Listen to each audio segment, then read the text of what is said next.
Hello, and welcome to Lens of Hopefulness with me, your host, John Pasadino. In this episode, I interview Susan Siravo, who's an expert in media training. If you're a person that goes in front of a camera, you are going to love what we talk about because she helps people like you. However, she's also an expert in communication in general.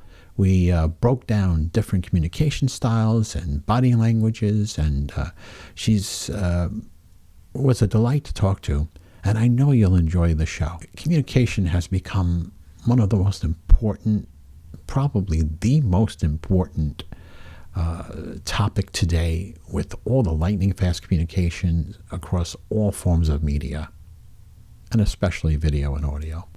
So, do me a favor, please stay on and watch, plus subscribe so you can gain access to all my special guests like Susan coming up next on Lens of Hopefulness. Analyzing life. Considering the answers. Lens of Hopefulness with John Pasadino. With guest. Media coach Susan Siravo. Welcome, Susan. Welcome to my show, Lens of Hopefulness. I'm so glad you're here. Thank you so much, John. I'm really excited to be here. And I have to tell you, as I looked through your videos, so many good videos, by the way, on YouTube, I was just going one short after another, and I was like, "Oh my God, I got to do that! Oops, I don't do that! Oops, I don't do that!" And just so everybody knows, Susan's an expert in media presentation, and by the way, every single one of your videos is pro. Oh, thank you. I appreciate that. What I expected. And so I wanted to ask you, and we'll get into more of this. Look at me. See this hand gesture I'm doing, everybody? If you're watching on video, I'm doing this. That's a body language issue. I learned from Susan. I watched a body language, a video she did on body language. A body language could say something to the listener, to the watcher, right? Mm-hmm. So here I am going, I'm shaking my hand for those who are listening on audio. That's my nervous tick. We all have them. Mm-hmm. Thank you. So I looked at your resume again, too, like a really very impressive resume. Let's tell us about your evolution to where you are today. Let's go back to your newscast days. I was always attracted to the field of news and journalism since I was a kid. I loved watching the news and the idea of storytelling. And then I became a reporter and anchor and did that for about a decade or so. And I was always going out on different stories, general assignment reporter. So every day was different. Sometimes it was a crime story. Sometimes it was a water main break. Sometimes it was political. You never know, but it certainly kept the days really interesting and fun. And so then after a while, I got to the point where I felt kind of like, oh, okay, been there, done that about that part of my career. So I was looking to parlay my experience into the next thing. And that's when I moved over to communications. And I went to work for a public agency, a water and flood protection agency. And I was the public information officer. So I was a spokesperson to talk to the media and also did marketing. And you might ask, well, why would a water agency need to do marketing? And it's because in California here, we never have enough water. Even when we have rainy years, we're always in and out of a drought. So we were marketing water conservation programs. So where we ask you not to use water. So that's what I did after that. So my transition started out in news, then moved over on the communication side. And I will tell you, John, that one of the hardest parts of it was being the person who speaks to the media. I thought that would be so easy because I had been in the media for so long, interviewing people, and I know what makes a good interview and all that. But then when the camera was on me, and then I was supposed to be articulate and succinct, that was very hard. And so now when I work with clients, I know what they're going through. It's difficult. Oh, I can only imagine. And that's another, I wanted to, you just triggered a thought. Thanks for the history. You triggered a thought because I was watching another one of your videos about being succinct, how person could go on and on, which I do sometimes. Now I'm thinking back to some of the podcasts where I asked a question for like 5 minutes.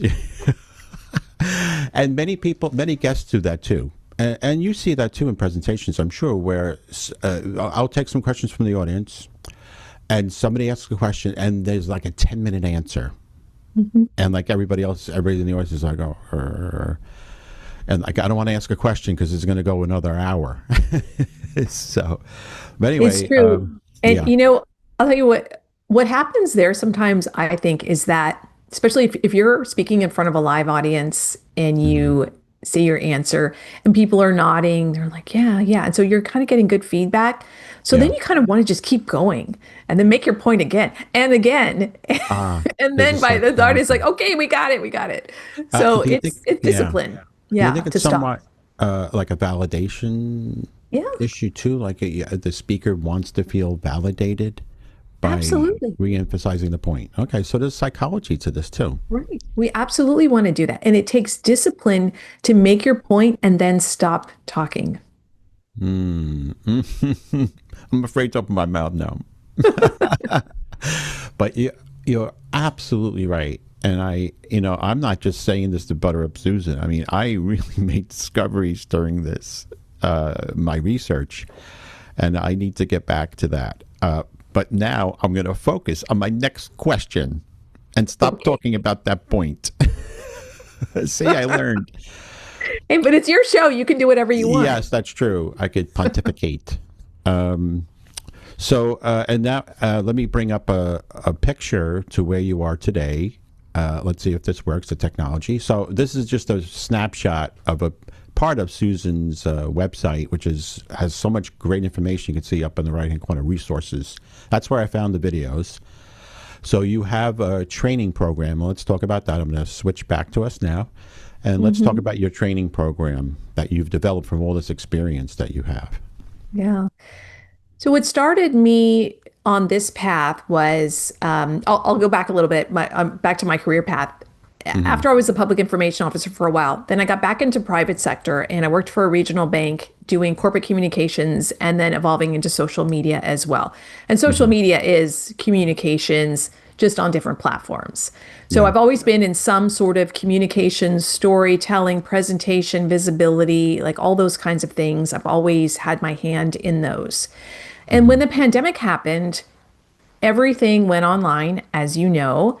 So all the presentations, the keynote speeches, meetings, every communication we had was happening online. And so many people had no idea how to communicate well on Zoom with a webcam in front of them. And it started out with just helping people with their backdrop, with their lighting. Like no one had ever heard of a Ring camera. And even getting a separate webcam to plug into their laptop. Yeah. So it started out with me helping people with the look and feel of how they presented themselves. And then the next part was to be able to help them understand how to speak to the camera effectively. Because like I mentioned earlier, when you're talking to a live audience and you're looking at people's faces and they're nodding and they're laughing when you say something funny and you're getting that validation, as you know, it's so different when you are speaking to a camera. You're just looking at the lens. There's nobody laughing. There's nobody smiling at you. There's nobody nodding. But yet you have to give the same performance as if you are saying all of this in front of a live audience. So we started helping people do that, to be able to do their presentations online better, even create videos, because at that point videos were becoming way more popular on social media sites and on LinkedIn, people doing shorts, webinars, doing live streams, and then doing podcasts like these where video included with the podcast wasn't all that popular not that long ago. But now it's like, seems like almost every podcast also has a video element.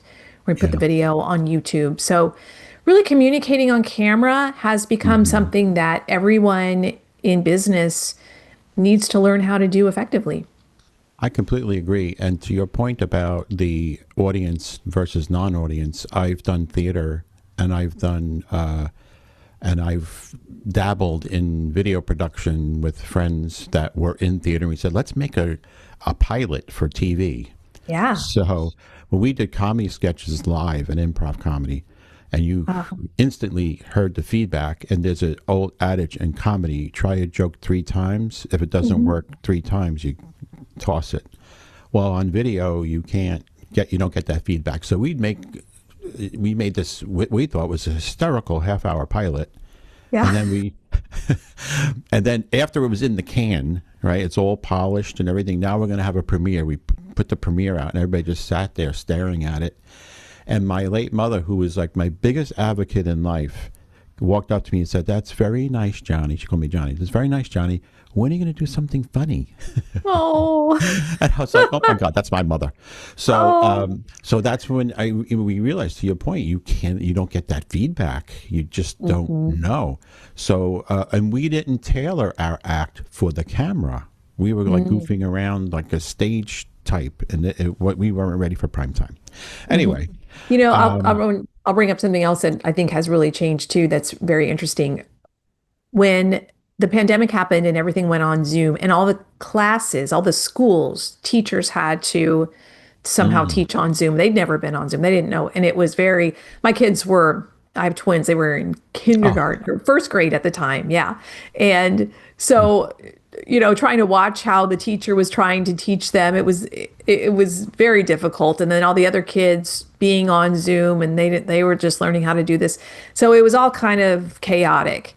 But now you see there are a lot of online education programs and platforms where the teachers are teaching video first, right? So the teachers show up, they have some fun, cool backdrop, and they are connecting with the camera. They're using graphics, they're using cool stuff to keep the kids engaged while they're looking at the screen. So it's a completely different world. And so from a teacher teaching in a classroom to teaching on video, completely different, but a lot of them have adapted to make it really strong. Yeah, that's a great point. And I actually earned my master's later in life through online school, which I couldn't dream about when I originally went to school. It was all traditional brick and mortar, as they say. Yeah. So it was like, oh, wow, I can earn a master's online. And then, there was still a little bit of a stigma to it because people weren't used to it until, like you said, the pandemic. And I'd say, I went to online school. Online school, is that real school? So, I've taken writing courses online. And, there's everything online now, like you said, to your point. You have to check first when you sign up for something. Is this in person or is it online? And psychotherapy. Yes. I see a psychotherapist online now, and it's very convenient, and it's like she's in my house, Right. So it's like really different Right. versus going to traditional office where, back in the old days, it's like really traditional office with a bust of Sigmund Freud there and a couch. Yeah. Well, and it also opens yourself up to having a therapist that's anywhere in the world, right? Yes. You don't just have your local area to pick from. Yeah. Well, now the advantage to you, obviously, of teaching this course online. By the way, do you do any of it in person? Do you happen to have an in-person course? I do. So with my program, I usually, if people are close by, I'm in Northern California, so I have a lot of clients that are in San Francisco Bay Area. Yeah. So what I'll do is if they want to do the 4-week course or the 8-week, I'll meet with them in person for the first session, 2 hours, and we'll go over some theory, some best practices. And then we'll do maybe some mock interviews and I'll record them and then we'll go over it. Because I do like to be able to have that rapport face to face if I can. Yes. If they're close enough. And otherwise, if they're not, if they live far away, like I have a new client that I'm working with who's in North Carolina, so that's not possible. But, working on Zoom is great and you're able to accomplish so much. Yeah. Yes. And, you're getting the person in that element I remember taking commercial course. I mean, way back. I took in New York City. I was wanting to be an actor, and I was auditioning in New York. And I said, "Well, I'm not making money doing acting, so maybe I'll try for commercials." And it was a big deal to sign up for a commercial class and have a camera. Oh, wow, the guy has a camera. He's pointing the camera. And we're on camera. Look at us, we're on camera. At one time, everybody was getting all excited. Look, I'm on camera. I might be on the news tonight. But now everybody's on camera. There are cameras all over the place, right? Yeah. And when I was first learning how to be on camera, I was studying to be a reporter. So I was in my 20s and I didn't have an authoritative presence about me, and I needed to work on developing that. So I was doing an internship at a TV station, and when you're an intern, you go out with the reporters, and their photographer can, if they have time in their day, they can take a few minutes out to work with you so you can do your stand-up. And the stand-up is when you like stand in front of the Capitol and you say something for 10 seconds, and that's part of the bigger story. So I knew that I would only have a couple minutes with the photographer, so I better be able to do it and not do like 50 takes, because that wasn't going to work. So in order to try to get good at that, I had the old camcorders that we used to have, right? It was a camcorder. Yes. And I put it on a tripod, and then I would just practice talking to the camera and practice saying a few sentences over and over again so that I felt comfortable and I knew how to address the camera. And then I would watch the replay of that to see, like, what was I doing right? Was I taking too long to get to the point? Was I rambling or was I talking too fast? Whatever I was doing to try to figure out how I could be better, so that when I had those few minutes with the professional photographer, then I'd be able to be fast on my feet and do it. But it's crazy to think how much things have changed, and think we have these really high quality cameras on our phones in our pockets. It's wild. People are making movies with phones now. One thing I wanted to point out to those who are listening, and of course, if you're watching on YouTube, you'll see what I'm talking about, is if you'll notice, Susan looks directly into the camera. It's like she's talking directly to me. I want to tell a quick little story, which is the way you're supposed to do it. I'll tell a quick little story. Is that my wife and I were interviewing financial people to, hire as consultants, and it was during the pandemic. So we were interviewing people on Zoom, and this one guy was recommended highly. I'm not going to mention the name, of course. He was recommended highly, but when we met with him on Zoom, he was like all the way at the bottom right-hand corner of the screen, and he was looking like straight up. And we were like, what is he looking at? It was so bizarre. He never made contact, and we thought it threw us off so much. It was like, we cannot use him. He lost a customer because we felt he was like totally out of the picture for us. And of course, he didn't know. It was so new at the time. But it's to your point, how important it is. Yeah. That's exactly what I'm talking about. So you have to remove all potential liabilities for people to, because if you're selling some sort of service and you have potential clients, they're looking for reasons not to hire you, right? Yes. So you want to remove all of those. And if you can show up on camera, you're looking at the camera, you look professional, your background looks organized, you look like you know what you're talking about, at least that's a good start, right? That's a great start. And then actually knowing your material, well, that's like a whole nother thing.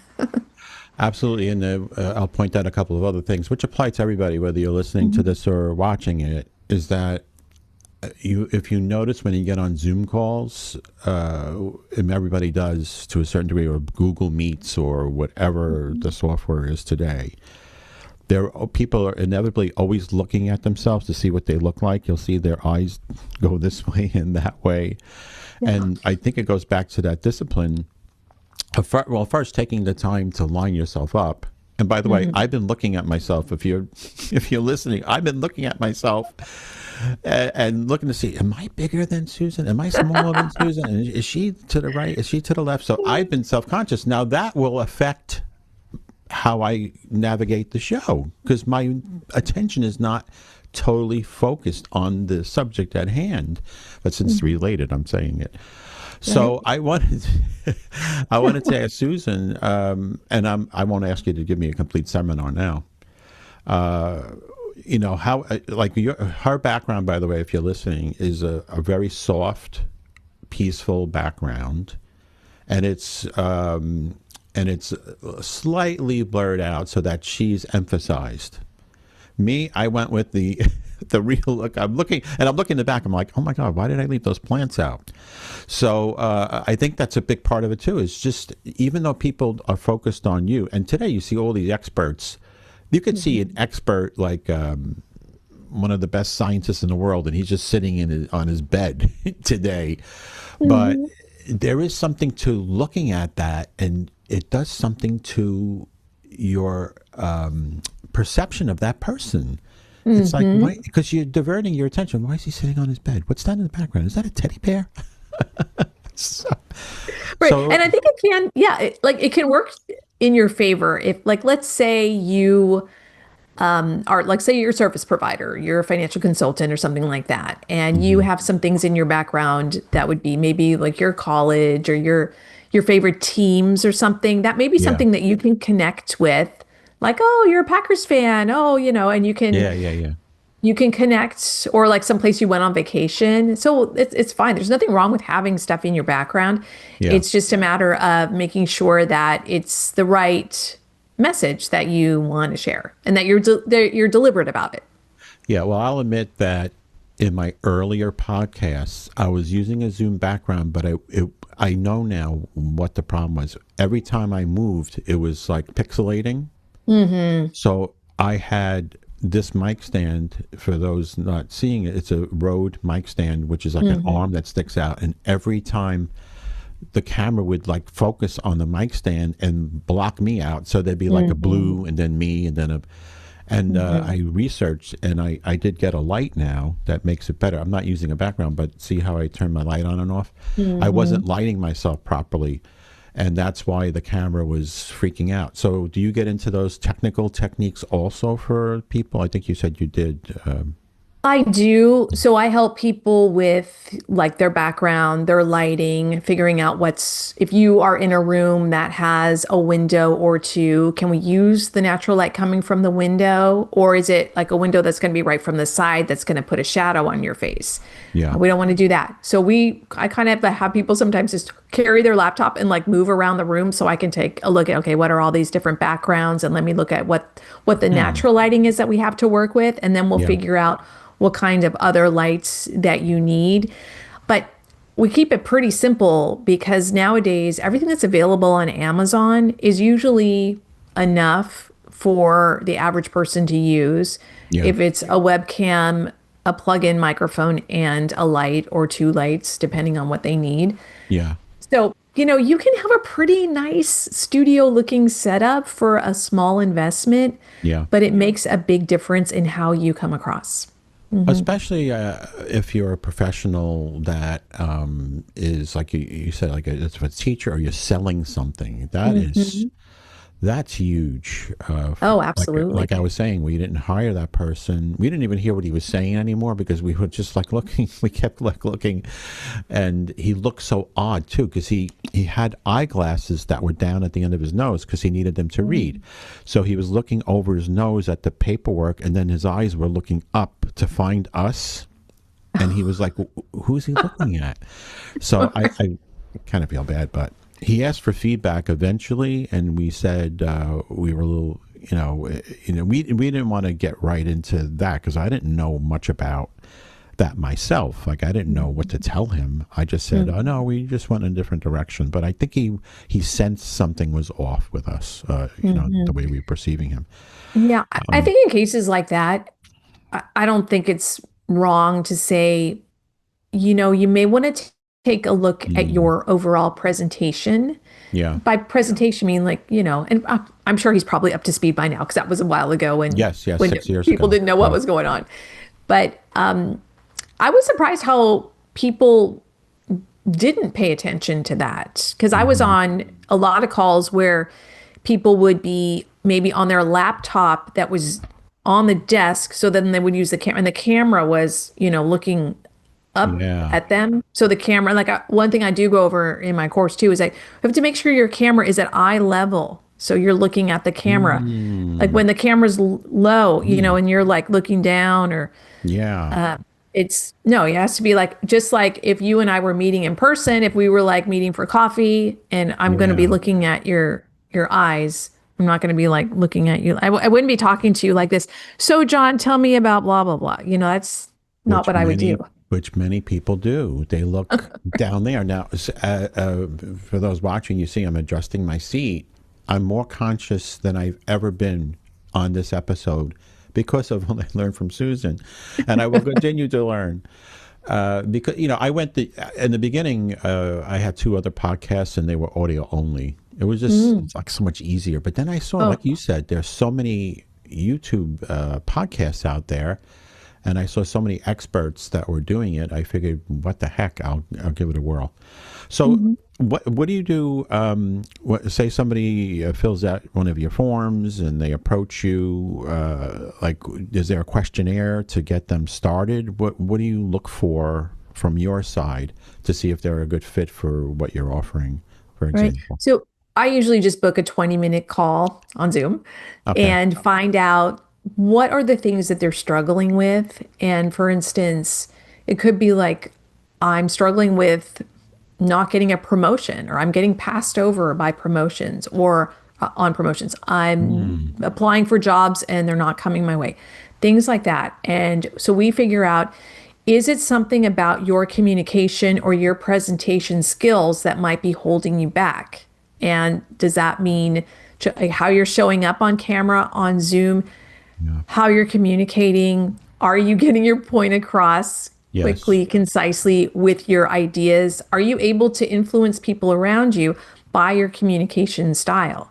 Because a lot of people have been so focused on doing the work that they're not very good talking about the work. And that's so important because so many jobs require you to do presentations, you have to do results reporting. There's all kinds of things that people need to communicate about, whether they're in meetings or in front of an audience. And so I look to see, is there something I can do to support you in trying to reach your next goal that is communications oriented? Okay, so let's use me as an example, but not, you don't have to comment on how I look now. I could see myself, and I know I got to work on some things, but would you be able to, I'm assuming you would, I say, Susan, as part of this, would you please go to my YouTube channel and select the last 10 video podcasts I did and look them over? Is that something you would do, and then give me feedback? Yeah, absolutely. So when I start working with a client, and sometimes I'm hired by, when I work with a company, the communications person hires me to work with their executive. So maybe they have an executive who's doing media interviews or doing presentations, even town halls, where they're just not coming across with the status or the trying to think, what's the right word? They don't have the posture really that they need in front of an audience if they're the CEO or they hold some important position. So I ask them, send me any video clips that you have of them speaking. So like you said, I would look through your YouTube videos, any clips, if they've done media interviews or if there are internal videos that they've done that they can let me take a look at. And what I like to do is I start with, what are the positives that I see? Because I always see right off the bat, I see, what are you doing well? Are you connecting with the camera? Do you show empathy? Do you show intelligence and expertise? Do you have a nice voice? Do you have a sense of humor? Is there a warmth feeling about you? Like, so all of the attributes that I think are really positive, that's what I start with, because I want people to start working with me feeling good, that I recognize what they bring to the table that's special. And then I look at, what are the areas where we can strengthen? Yes. And that could be anything from getting to your point quicker. It could be your posture, how you're speaking, the topics that you're covering. Are you speaking directly to the particular audience that you're trying to reach, or is there a mismatch? So we'll go over a lot of things, and then I come up with a plan for what I think is the path that we should take. And then when I meet with a person, I meet with you, I meet with the executive, I say, these are my observations. Tell me what you think. Am I accurate or did I miss anything? Good. And then we go from there. That is a great approach. And I've been thinking in terms of me, and I'm the sole proprietor, whatever. I'm the CEO of my own company. I do everything. Yeah. So, when you would be talking to me, you'd be talking to all my representatives. Oh, good. That'll be very efficient. I have to say something again to share personal observations of myself with the audience. As Susan was talking, I felt that I was identifying what she was saying. I was completely understanding it and saying, this is something I really need to look into. But when I looked at myself, I was looking at her the whole time. We were on a 2-shot. I've been switching back and forth. Sometimes I give her the solo, the 1-shot. And I looked at, what do I look like? And I saw my mouth was like this. My mouth was hanging open because I was thinking. I was like, But I was thinking if I had a close up on me, you'd see this guy like it looks like he was drooling on himself. So I have to keep that in mind. I mean, it was very real, that my reaction was very real. I was like, oh, that's interesting, But I was like, my mouth is open. Now here I was making fun of the financial guy or pointing out his flaws, and now I'm getting it back. So It's funny. now, and the weeks, so you said it was a 4-week and an 8-week course. Is that what you said earlier? That's what I have so far, and that's what's worked for me so far, and for the people that I have worked with. Because so communications and media training traditionally has been more like a half-day thing or a full day session where you go into a lot, then you do mock interviews, and then you record and you give feedback and all that kind of thing. But I have found that working with people once a week where we have an hour session together, and then I give you assignments, you do the assignments during the week, and then I give you feedback. I have found that working with people over the course of 4 weeks or 8 weeks, that's when they make the most progress because they have an opportunity to apply what they've learned week to week to week. Yeah. And then in the end, after the 4 weeks or the 8 weeks, they have made quite a bit of progress and they feel really good about where they are. As opposed to if you do a 1-day session and then I send you on your way and then that's it, well, good luck. Then I don't know if you're going to apply things, or then you just get busy back to the other responsibilities you have. Right. And I know from going to seminars like self-improvement or whatever seminars, if it feels good at that time and you go, oh, wow. And then you go right back to the old habits because it's not drummed in. It doesn't set in unless a person is extremely disciplined to be able to do that. But I've never been able to. I've walked out of places like, oh, wow, that was great. And then, a day later, I'm like, I never went there. Right. Well, and then there's the accountability because you have me saying, okay, how are we doing? What do we have? So some of the assignments will just be recording a video on your phone and then you upload it to Google or Dropbox or something. And then I take a look at that and I give you feedback. And then, so it's like you have a couple days to do that. And then you have another assignment. And then by a week, 2 weeks, 3 weeks, then you've done quite a bit already. All right. Now, I wanted to ask, thank you. I wanted to make another observation. I've been making personal observations about Susan because I'm admiring her professionalism. That is truly why. The other thing I've noticed about you, which is extremely important, and of course I'll have stories, is that your articulation is incredible.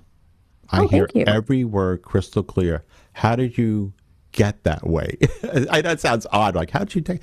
But did you need special training? Did you go through special training, or how did you develop such a great articulation?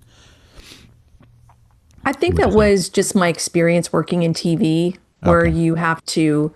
Have you ever done this in any of the projects you've been working on, where you do voiceover for something? Mm-hmm. Yeah. So just doing voiceover for a lot of stories. Yes. You want to make sure the audience understands exactly what you're saying, and then anchoring newscasts where you're reading a teleprompter. Yeah. just doing that over and over again, the repetition. And then also, you do need to project a little bit. Like you were talking about being on stage, especially when you're on stage and you didn't have a microphone, how you have to Yes. project your voice.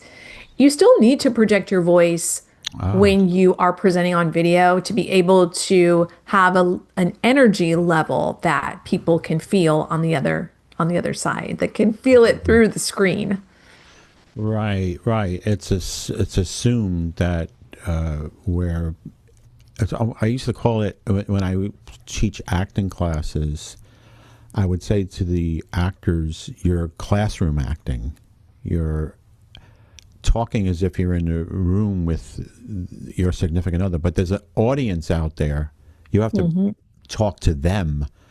And another technique we learned as actors, sometimes we'd have a monologue, we'd talk to the audience, we'd go to the fourth wall and talk. And the director said, "Who are you talking to when you're talking? Pick someone for the particular case Yeah. that you're talking to in this monologue. If it's about love, say, picture you're talking to your wife. Of course, I'll say that because she might be listening. I'm just kidding. So you'd have to really seriously talk to, now I'm doing this monologue, I'll picture talking to her, a real person. Because if I don't do that, I'm just presenting in a broad fashion, and my intention, it gets lost in the words. So I think that's another important thing about your training, is to learn who your audience is and who to talk, how to talk to them. And I do give that advice to picture one person Aha. that you're speaking to when you're looking at the lens of the camera, because it's hard to deliver the information in a way that is compelling. If you're just looking at a camera, you just kind of feel blank, right? But if Yes. you are picturing that one person, and that's going to be different for everyone and for every type of presentation. So let's say you are at work and you are presenting information because you need a budget for a project. Well, you're going to picture the person who can approve the budget. Yeah. Or if it's a nonprofit and you are looking for money for donors, you're going to be picturing the person who can give you the okay on that. It's amazing what a difference it makes. I was thinking also about the difference between stage acting and movie acting, and a very famous actor, Marlon Brando, who played the Godfather, for people who don't know who he is. And maybe Yes. by now people may not know what the Godfather is, because it's been, I think, it's over 50 years old now, the movie. But he, in an interview, said that he knew where the camera was, and he presented his face purposely for the camera. It's hard for me to describe. I'm paraphrasing him, but he part of his effectiveness was just that. He knew how to present his face when there was a close up, and that made him so much more effective. I think he won at least 2 Academy Awards, or was nominated for more. But all the film and TV actors are like that. I mean, there's a close up, and you in seconds can convey an entire story. So I would think that it applies to business. Yeah. Absolutely. And I touched on energy, Yeah. and that is something that's really important that I don't know that people would think of that on their own. But that is one of the things I talk about, because when you're in person, get energy from someone. You can feel their energy. To say you Yes. bump into someone at the grocery store, you haven't seen them in a while. Hey, is this positive energy, or is it negative? Are they feeling down? Are they excited about something? It's like you can feel that before you've even spoken to them oftentimes. Right. And it's the same on camera. And if you're selling something, if you aren't showing enthusiasm or showing up with a level of energy, why would the buyer on the other side be excited about it or enthusiastic about it if you're not? Yeah. So you have to have that level of energy to get people to buy into it as well.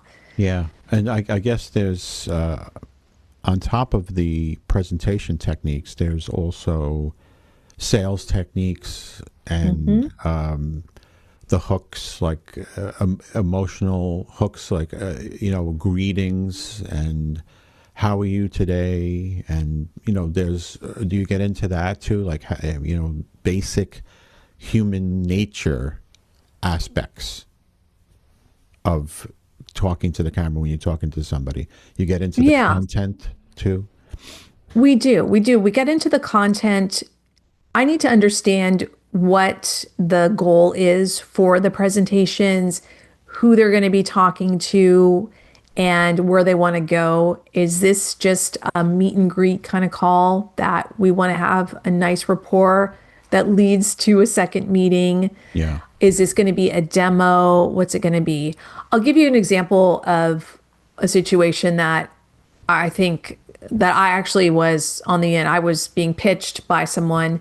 Okay. And what he did was he it was a software product. He spent a lot of time in the beginning, like in the greeting, in the meet and greet. Oh, hi, how are you? Oh, where are you from? It's really snowing there. It's good here, blah, blah. So that went on for probably, I don't know, 7 or so minutes. And this was a half-hour call, 7 or so minutes.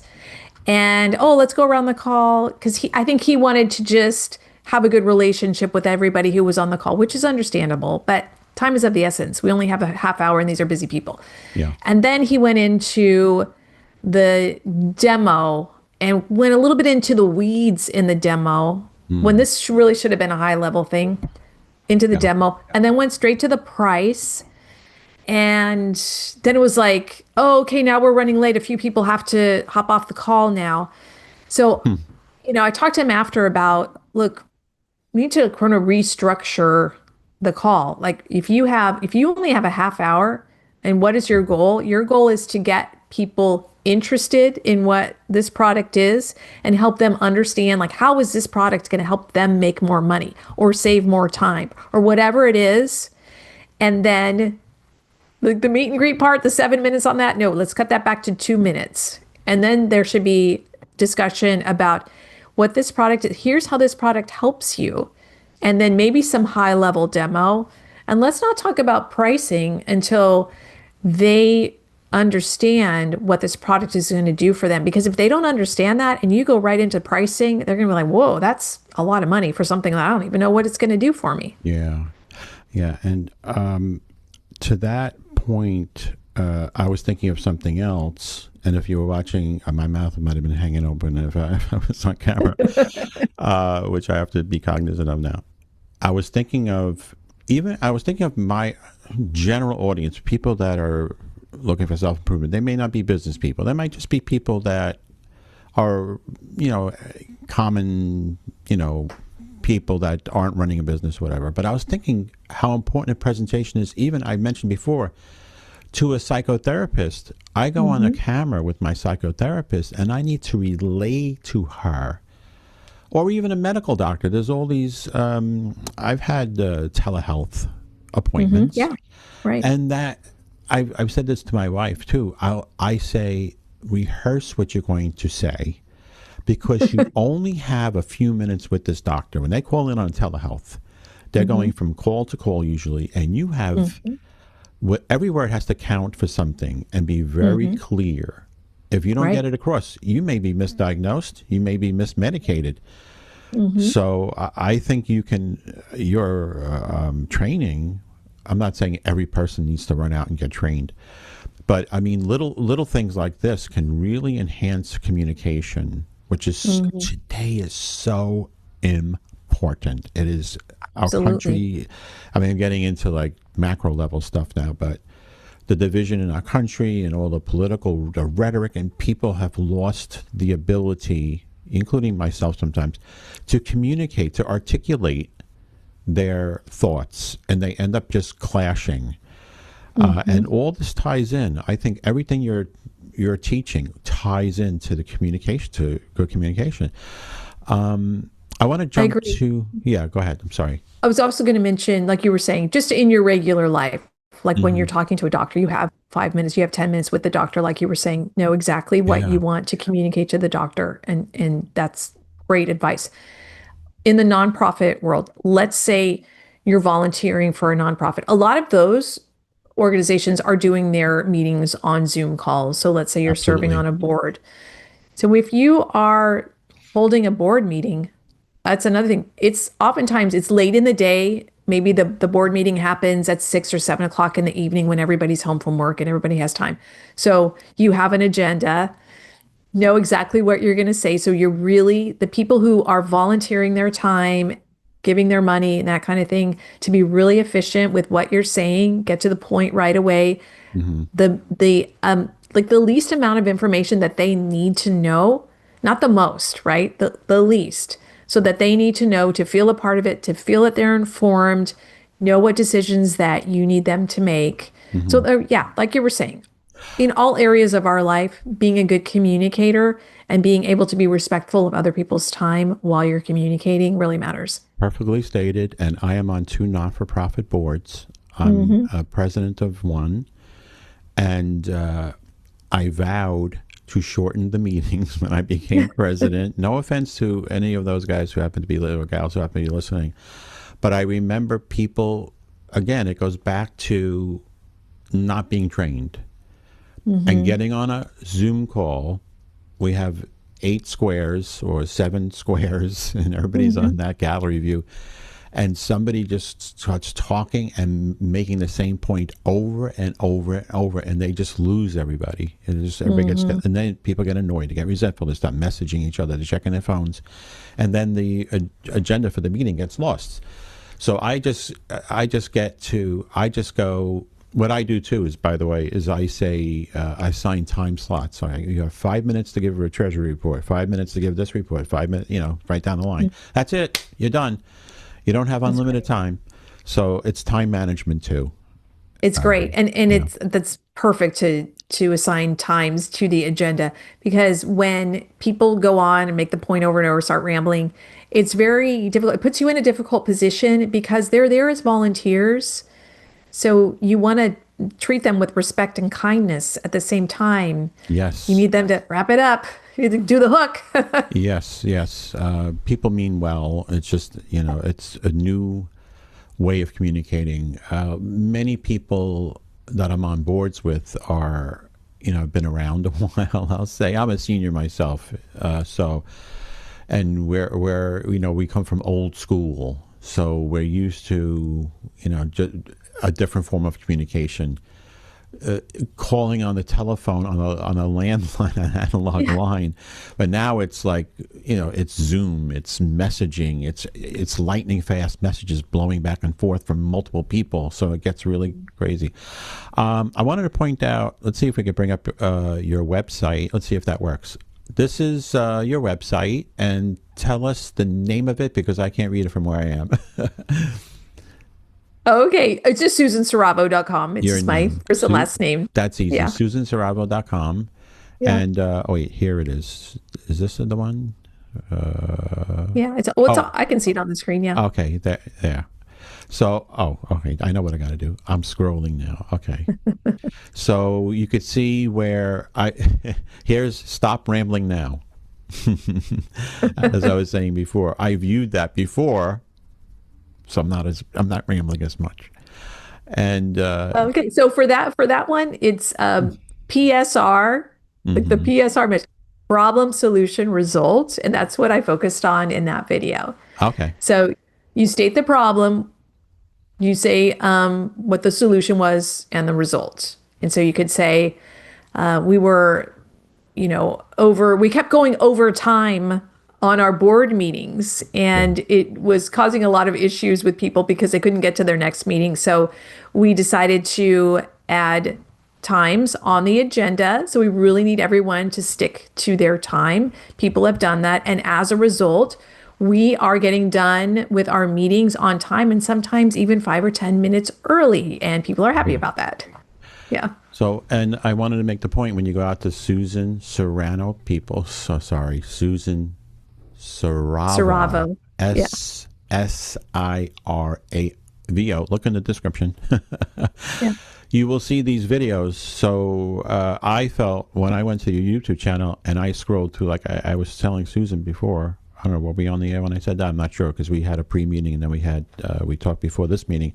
I was scrolling through the videos and I was like, ooh. I was like, oh, how am I going to prepare that fast? I'm meeting with her in 5 minutes. So I was like, next time I should do my research a lot longer before.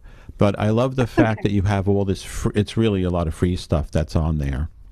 Some testimonials, and there's links to your. I also found you on LinkedIn and your Facebook, Twitter. Oh, sorry, X, and YouTube. Yeah. So we covered all. So I'm probably most active on LinkedIn, and so I would love for people to find me on LinkedIn, follow me there. That's where I give my tips and advice for the most part. Okay. And I like to interact with people on LinkedIn. So that would be great. If anybody has any questions for me, find me on LinkedIn and leave me a comment or shoot me a DM. Be happy to chat. Okay. And I will definitely do that because, again, had been enlightening for me because it's taken for granted. Again, it's taken for granted. The whole idea of me, I'll use myself as an example of podcasting. So I have something to say and I want to bring a message to the people. So I am going to record myself with these people. And that's the easy part. The hard part is how do I get that information to the people and who am I talking to? That's a huge chunk of it that I will admit to my audience I haven't mastered yet, but I intend to. And then this whole video part is a whole other, as we were saying before, I went to video, it was just audio one time. Now it's video. So now it's another part of the mastery of how am I coming across. So I will definitely be following up with you. Well, the fact that you have the technology that you've already mastered, which platform are you using? Well, I'm using StreamYard? I'm using Ecamm Live. Ecamm, yeah. Okay. And we're also on a Zoom for those listening or watching, whatever. So I'm bringing Zoom into Ecamm Live, where I'm able to, in Ecamm Live, switch camera shots as if I'm a director that's calling the shots, go to camera one, go to camera two. And there's I haven't even mastered all of Ecamm Live yet, but I've also put the frame around the screen to differentiate a little bit, to show like a brand thing that I'm working on. Right. Well, John, the fact that you've already done this part, that's huge because a lot of people would think, oh, I don't want to take the time to learn all that.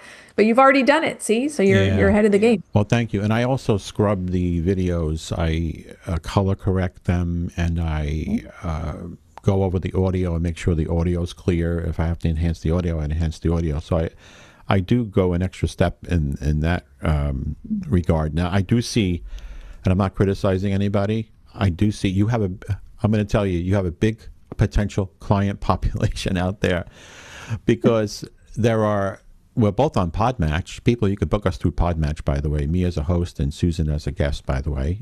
I love Podmatch. Yeah, Podmatch has been fantastic. It's run by great people, and you can book us through there. But I do find there are times that there are people not as close to the person I described earlier, where they're looking up and they're down and all that. But there are people that come to these podcasts that they're echoing really loud and they're really washed out. And there was one person I felt so bad because we had a heart-to-heart conversation. She was a caregiver for her late mom, and she got emotional and all that. But her camera was so poor, and we've talked about it, by the way, and I've corrected some of it because I said, I got to find a way to correct this video because it looks terrible. Because she was like, why do I look like that? Do I really look like that? I was like, well, it was your camera. I'm sorry, it was kind of washed out. I'll do what I can to fix it. And I had to narrow the picture and give her more color and all that. But so the point is that there are so many people that have an important message to say, but aren't capable because they're just not trained. Right. So had she taken your course, I'm sure that wouldn't have been an issue. That's the point. Well, and something I'm thinking about offering is just an hour-long session with me where I can take a look at your setup and I can recommend camera, microphone, light, and then just give you just a quick and dirty lesson. If you're going to be on a podcast, before you go on a podcast, meet with me. Let's go over these things in just a 1 hour So I haven't offered that yet, but I was thinking that that might be helpful for people. I think that'd be very helpful. I know it'll be very helpful. It would be helpful for somebody like me who may not want to get into a 4 or 8 week. Exactly. But Yeah. to have you just review what I've done, and I would show you where I was and where I am. Actually, where I am is more important now.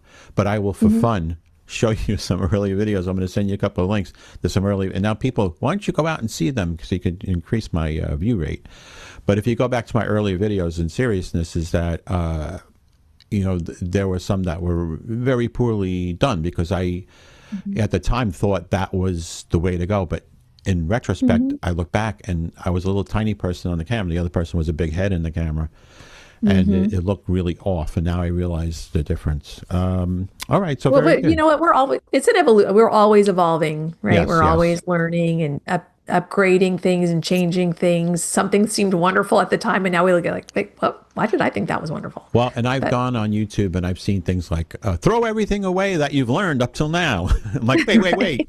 Don't say that. I learned everything. Well, they're completely changing the model. I do think that part of that is an emotional gotcha too. They want to draw you in, like things are changing in 2026. Oh no, they're changing. Wait a minute. I'm just getting settled. So I want to thank you so much, Susan. This has been so enlightening. Well, thank you, John. It's been wonderful to spend this time with you, and I you. just appreciate everything. Thanks. All right, we'll take a look at SusanSiravo.com. Siravo. John has to work. When I work with Susan, she's going to teach me how to prepare properly so I have her name written down in front of me so I can say it properly. Susan Siravo. It's up in the right-hand corner. SusanSiravo.com. Go to the link. And also, let's do a pitch for the podcast. Yes. So you've been listening to Lens of Hopefulness with me, John Pasadino, your host. And we are, maybe you're watching us on YouTube and you want to tell a friend. Go to Spotify, go to Apple Podcasts, go to Audible, even if you're into books, and listen to Audible. And the podcast can be heard there. So tell all your friends and family, word of mouth. A lot of people out there need help with their communication skills. Susan's there to help you.